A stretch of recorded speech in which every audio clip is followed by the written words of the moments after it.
अब ना रहबे राजा माटी के घर में पाखा पिटवाई दबलमुआ। अब ना रहबे सैया माटी के घर में पाखा पिटवाई दबलमुआ।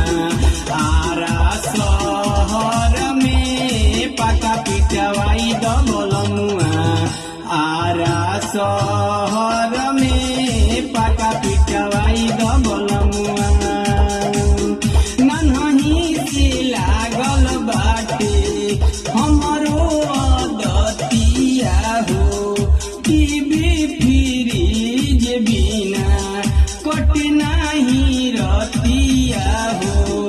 खटिया पसुतला से होखे दर्द कमर में पाका पिटवाई दबलमुआ।